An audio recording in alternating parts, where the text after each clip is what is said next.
Welcome to another episode of Solitaire Quest, episode 463, and I got a special episode for you guys today. I am reviewing what is considered to be the worst serial episode of vintage Doctor Who. And today I am reviewing Timelash, Colin Baker's story, and we are going to see if this episode lives up to the hype as the worst episode of vintage Doctor Who. We're going to see if it deserves all the negative hate, and we're gonna see how it stacks up, in my opinion, against the worst episode of New Who, The Timeless Child. So I'm gonna give my opinions. So yeah. Anyway. This is episode Timelash, Doctor Who. Don't forget to like, share, and subscribe, and also hype this video. And leave a comment. And if you have an opinion or something, leave it in the comments section. So yeah, episode 1 of Timelash. So yeah, the Doctor is reading some physical star maps. I don't know why. So we got this banger of a line from the Doctor. It's like, where would the First Lady suggest? And we find out that the Doctor wants to go to the Eye of Orion. It's like, last time I saw the Eye of Orion, it's in the episode The Five Doctors, and it looks like a nice place to visit, you know. And yeah, we see in this episode there are some rebels they're running in corridors, and they go. There's a control tunnel and whatnot. And yeah, this TARDIS is going to collide into a time tunnel. And it's very bad. And yeah, some rebels get captured and they got shot at by a robot. And we find out that the Borad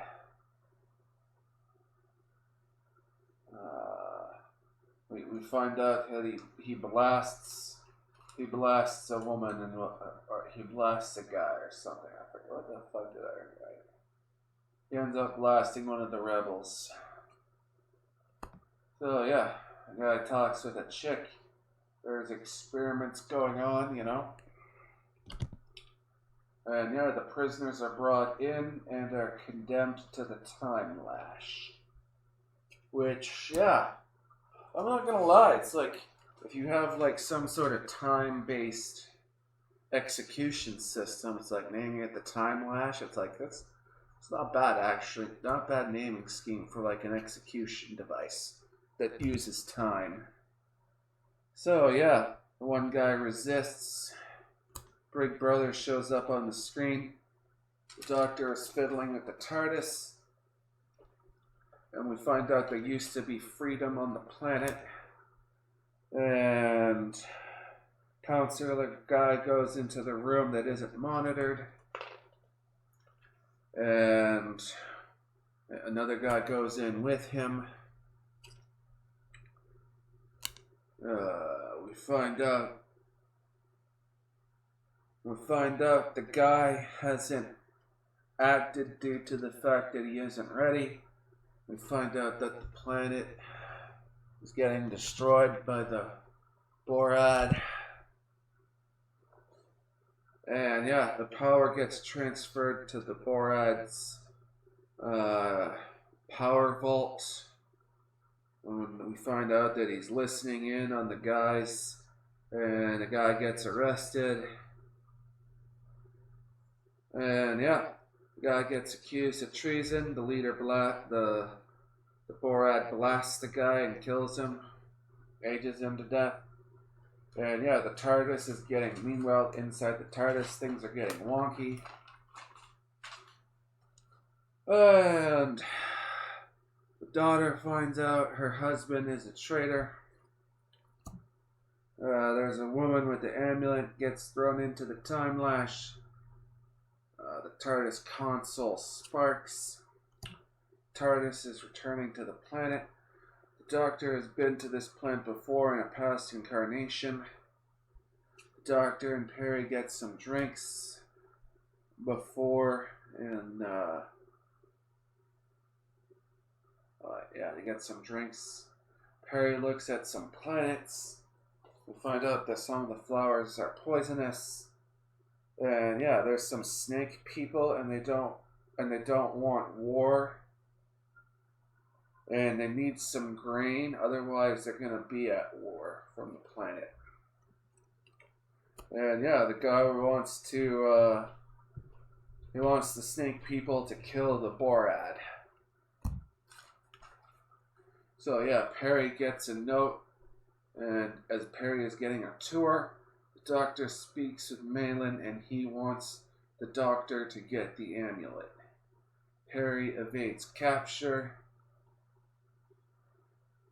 And I wrote down in my notebook, there are just random caves that somehow connect to the main city.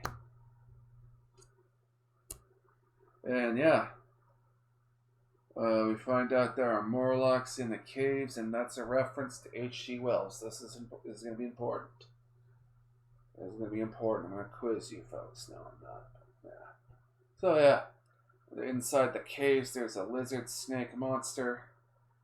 And then a random flaming android shows up. It's okay. And yeah, the rebels find Perry. They want to off Perry and think she's a spy.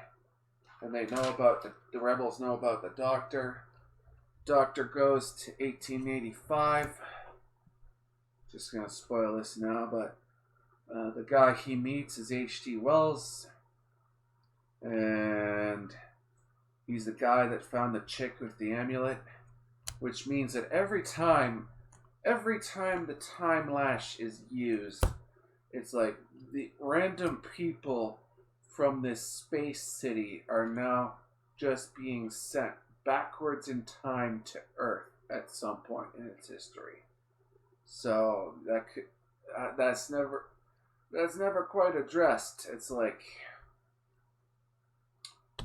never addressed in the episode. It's like anyone who is condemned with this Timelash, it's like they can be rescued. So yeah. We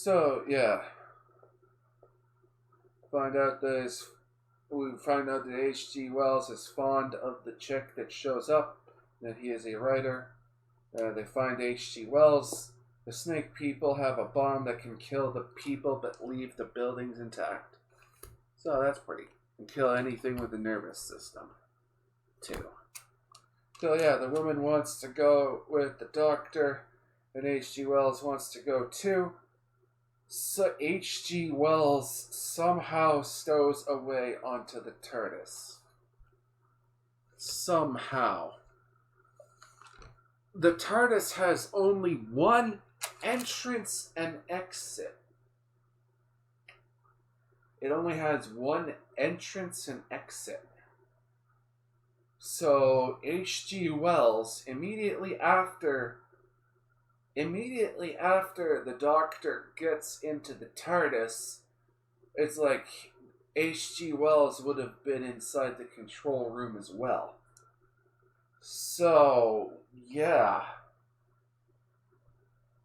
they return to the planet. I wrote down in my notebook, how did H.G. Wells get aboard without being noticed? So yeah. And yeah, the Timelash is getting prepared. And the guy betrays the Doctor, and Perry is with the rebels. So, yeah. The doctor is going to get put into the Timelash. So, yeah, episode 2. The doctor uses a mirror to confuse the androids. They manage to destroy the androids inside the Timelash. The Borad wants to keep Perry alive. The doctor goes into the Timelash into some kind of crystal space. Like he goes into some kind of crystal space. And the doctor is getting some crystals that are inside the Timelash. So inside this time corridor is this crystal space. And that has these crystals in it. So yeah, the doctor loses his footing seated on one of the crystals that he's sitting on. He loses his footing somehow. And yeah, H.G. Wells enters along with the guy to try and help the doctor. But yeah, I wrote down in my notebook, for some reason, there is a crystal dimension inside the Timelash. Is this crystal dimension created by the Timelash's existence? Or is it part of the machinery? It's not explained. So yeah, the Borad has an android double. The doctor has some crystals now. This is important. So,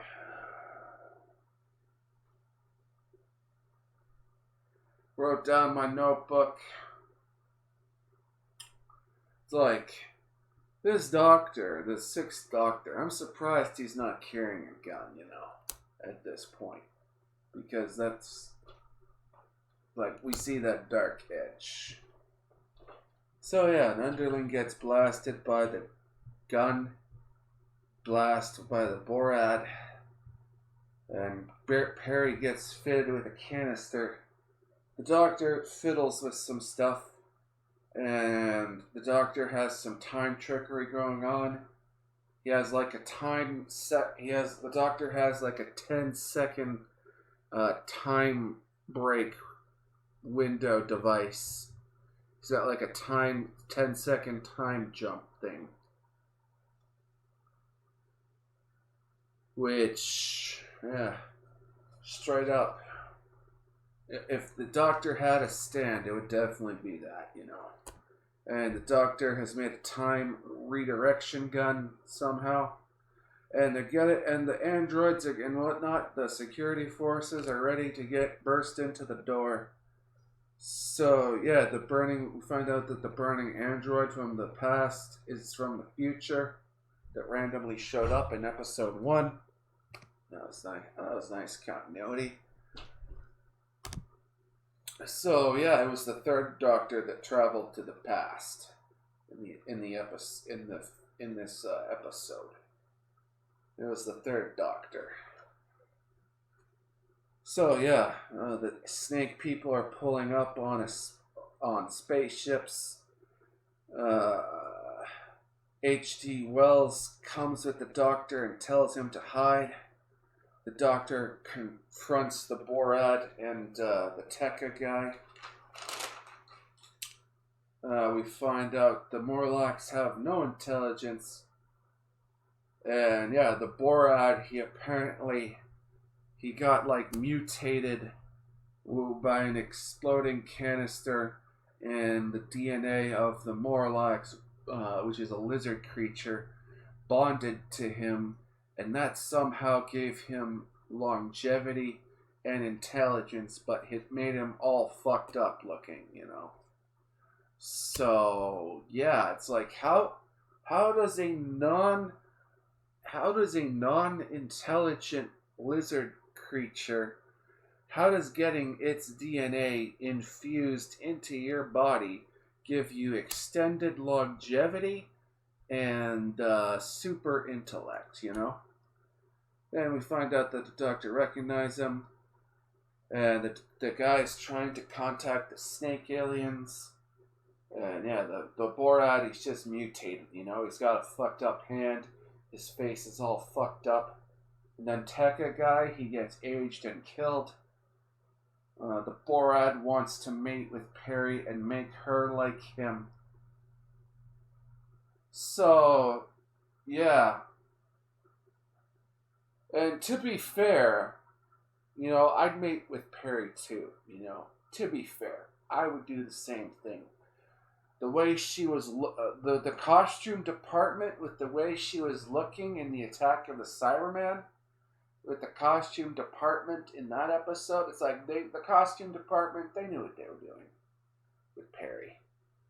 They absolutely knew what they were doing, and I approve. I approve.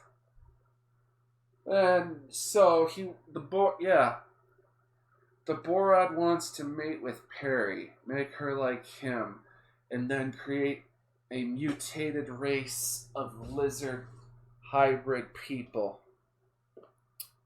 And he wants to use the snake aliens to kill off all the people on the planet except for him and Perry. They'll somehow survive.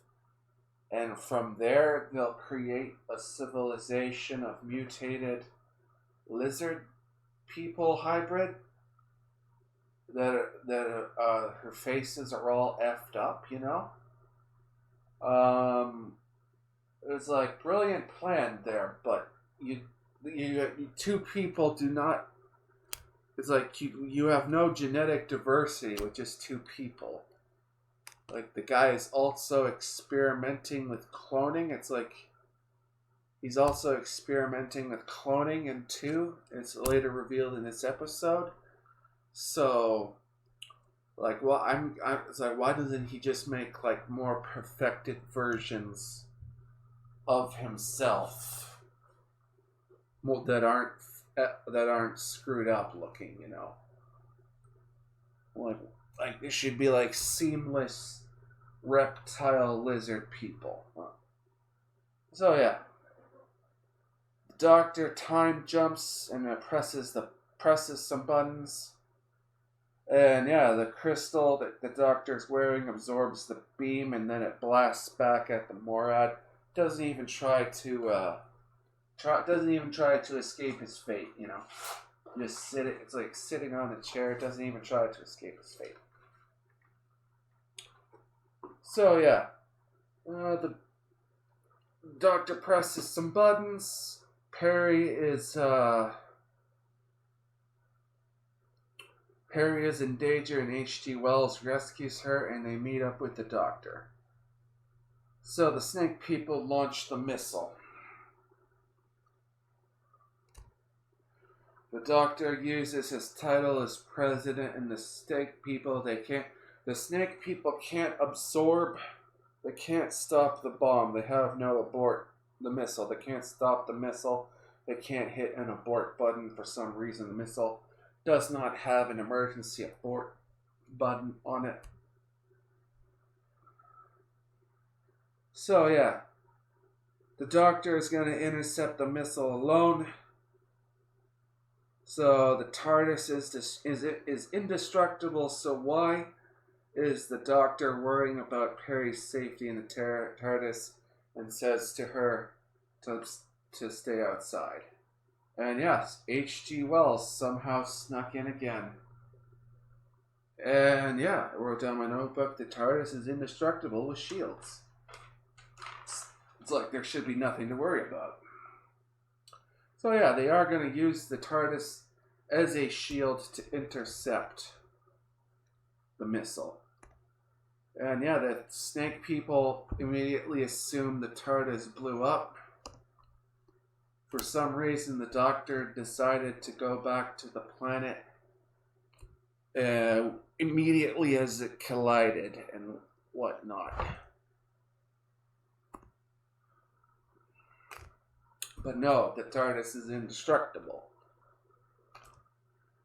Relatively speaking, like you need a lot to crack it. So like why was he worrying? So yeah. The Borat shows up again and he captures Perry. Doctor and H.G. Wells shows up.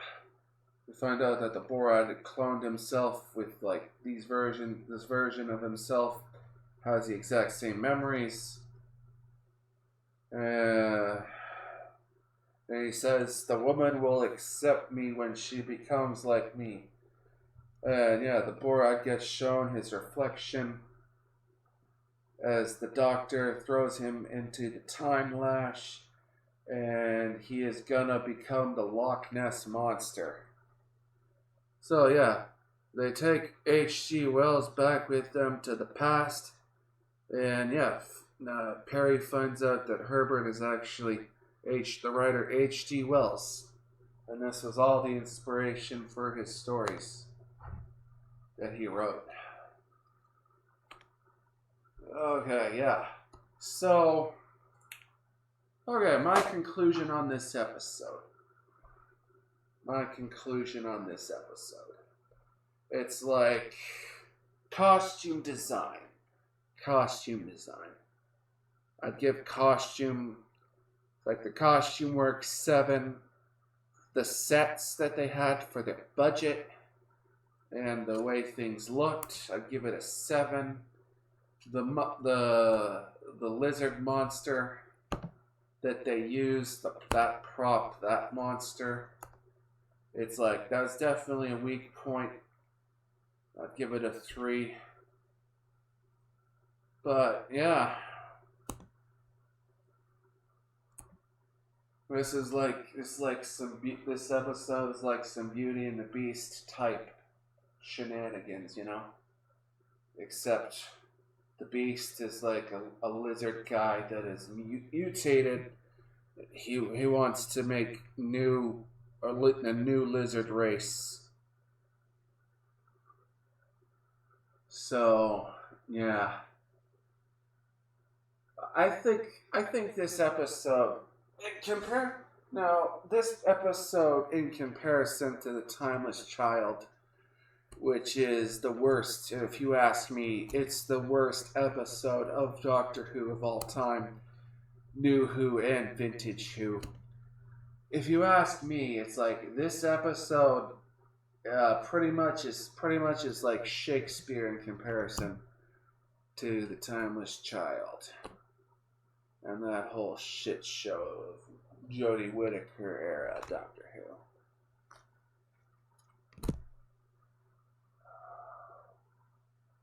It's like I can't really say. It's like this episode. It's like it's the first season of Colin Baker. You have a Cyberman episode, Vengeance on Varos, first introduction of the Rani, a multi-doctor story, and you have a Dalek episode. And then you have Timelash. You know, Vengeance on Varos it's a banger. Attack of the Cybermen, banger. Mark of the Rani, first introduction of the Rani, banger. You got the 2 Doctors, a multi-doctor episode, not bad. Like I watched it and I was like, the plot was but still, multi-doctor episode. And you have a Daleks episode with Davros. So yeah, if you're watching the first season of Colin Baker way back in 1985, you were eating. I would say that you were feasting really, really, really, really, really goddamn good. If you ask me, it's like you had a Cyberman episode. Vengeance on Varos, first introduction of the Rani, multi-doctor episode, Dalek episode, and you also have Timelash. It's like this episode it's a weak episode when you look at like the entire season of Colin Baker's first run, his first season, you know, his first full season, you know. It's definitely the weaker episode of the season, but you know, if you're watching Doctor Who back in the day, And the season is pretty stacked. If you ask me, pretty goddamn stacked. Now,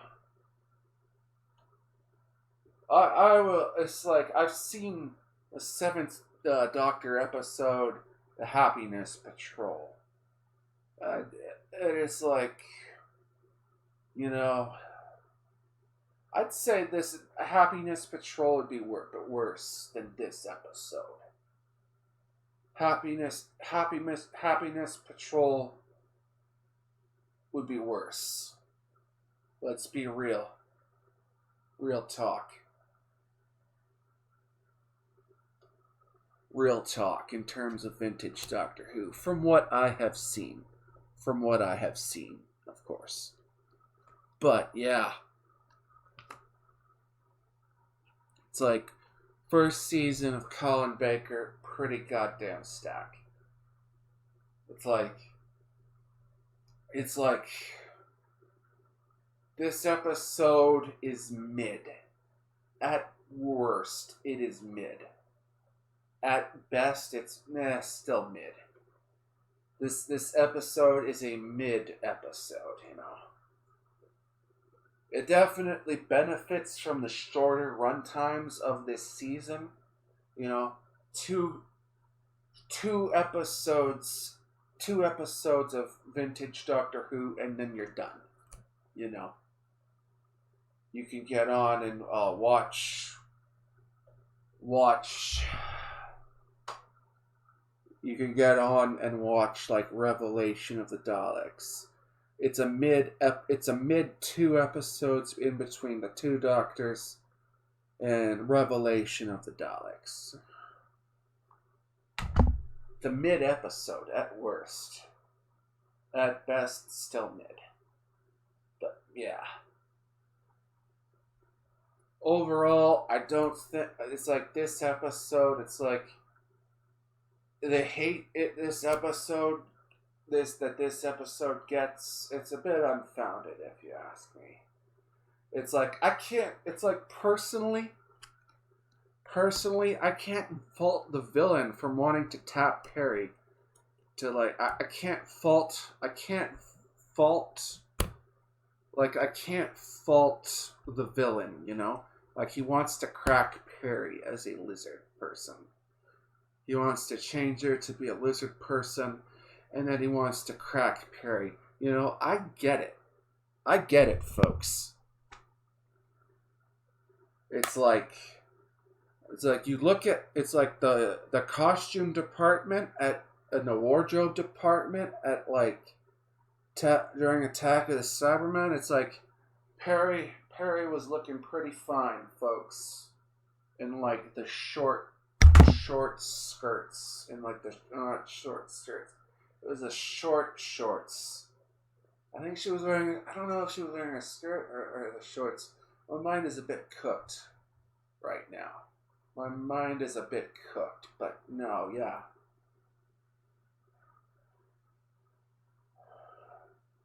But no, yeah. Is this the worst episode of Doctor Who? No. It's pretty goddamn mid, if you ask me. Is it worse? I'd say the Happiness Patrol is worse in the 7th Doctor era run. The Happiness Patrol is worse,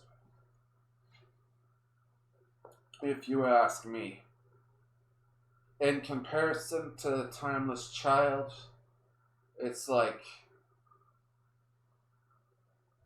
if they want, like, if this episode was like, if this 2-parter episode was like the origin, if they had like made it the origin of the Silurians with some backwards time shenanigans, like if this episode was like the origin point of like the Silurians, and they somehow managed to dial up the cringe even more, like I would personally, it's like that.